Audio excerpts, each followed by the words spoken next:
చెప్పిండ్రు, బీజేపీకి తరఫున అవకాశం ఇచ్చిండ్రు.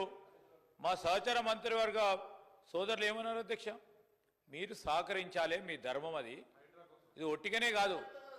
ఈరోజు రాష్ట్ర ప్రభుత్వానికి సంబంధించి ఎన్ని ట్యాక్సులు పే చేస్తా ఉన్నాము, దాంట్లో పావులా వంతు కాదు, పావులా వంతు కూడా తిరిగి ఈరోజు గ్రాంట్స్ నేడు కానీ మనకు వచ్చే నిధులు రావటం లేదు అని చెప్పిండ్రు.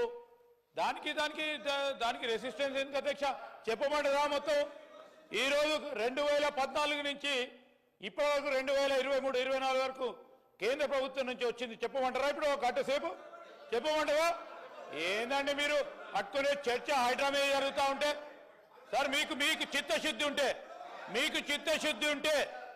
చిత్తశుద్ధి ఉంటే ఈరోజు మేము తీసుకుపోయే అభివృద్ధి కార్యక్రమాల మీద మేము ఈ విధంగా సహకారం చేస్తాం, ఇన్ని నిధులు తీసుకొస్తాం, మా బాధ్యత అని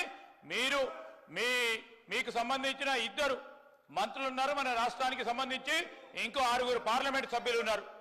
మొన్ననే చూసినాం అధ్యక్ష, ఏపీ రీఆర్గనైజేషన్ యాక్ట్ కు సంబంధించి స్పష్టంగా చెప్పడం జరిగింది. అంత అన్యాయం జరుగుతూ ఉంటే ఒక్క మాట మాట్లాడకుండా ఈ రోజు వచ్చి మాట్లాడుతున్నారు అధ్యక్ష. ఏది మొన్నది చెప్పారు, మీరు పోయినరా? మొన్న ఏపీ రీఆర్గనైజేషన్ తర్వాత వీరు ప్రొటెస్ట్ చేయాల్సిన అవసరం ఉండే. వీరు 8 మంది పార్లమెంట్ సభ్యులు, 8 మంది శాసనసభ్యులు ఢిల్లీకి పోయి ఈ విధంగా అన్యాయం జరిగింది, మాకు అసెంబ్లీలో బడ్జెట్ సమావేశాల్లో ఇబ్బంది జరుగుతూ ఉంది, రాష్ట్ర ప్రజలకు సంబంధించిన ప్రయోజనాలు కాపాడండి అని ఎవరైనా అడిగినరా? మీ ఫినాన్స్ మినిస్టర్ అడిగినరా? పార్లమెంట్ జరుగుతూ ఉంది, మీరు అడిగినరా? మేము గొప్పలు చెప్తా ఉన్నాడు. ఏం సార్ ఇది? సార్ ఎంఐఎం వారు మాట్లాడేది ఉంది, దాని తదుపరి మా సభ్యులు మాట్లాడేది ఉంది, ముఖ్యమంత్రి గారు జవాబు చెప్పేది ఉంది. దయచేసి సహకరించమని కోరుతా ఉన్నాం.